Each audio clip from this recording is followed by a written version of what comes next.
Welcome. This is a tutorial for accent marks and how to do that. So if you're sitting down to write in a Word document and for Spanish, whether it's a dialogue, an essay, whatever, and you realize that you need accent marks, there's ways to do that. So the first thing I would say is if you have a computer that has the keyboard with a number lock on the side, or a number pad, excuse me, on the side, one way to do that is with codes.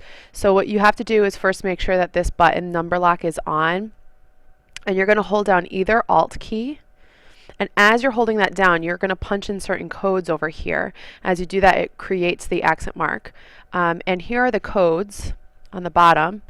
And after watching this tutorial, perhaps you could pause the screen and just write down the codes. There's not that many. It even includes, uppercase letters and upside down question marks, upside down exclamation points. And it's just really helpful. And, the more you do it, the more they just become natural and you don't have to keep looking at the sheet. But for now, I would just write down the codes. If you're on a computer that does not have the keyboard, as we see like this, like if you're at a laptop or whatever, there's another way that you can still access the accent marks, but you have to do a little bit of work on the top of the screen. So for example, let's say here's your document and you want to say ¿Qué película te gusta? Right? So you have Q, U, and you want that accent mark on the E, and let's say you don't have that number lock or the number pad on the side, you're going to have to go up to Insert, and then there's Symbol, and then hit More Symbols.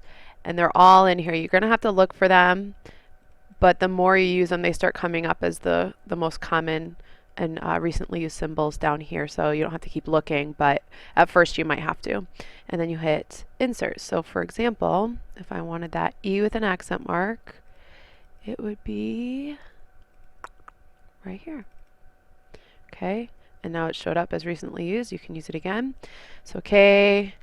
Now let's say I want to say película with the accent mark. I'm going to try, and I know you can't see my hands, but I am currently holding down the Alt button and punching in the code. And let's see if we remember the code. For the I is 161. So I'm holding down Alt 161, and there's the I. Now if I want to do the upside down question mark, it's the same idea. I hold down Alt 0191, I believe. Yes, there it is. And that is how you insert accent marks and all those special symbols that the Spanish language provides. So I hope you enjoyed this. I hope this is helpful, and looking forward to seeing you guys writing with accent marks.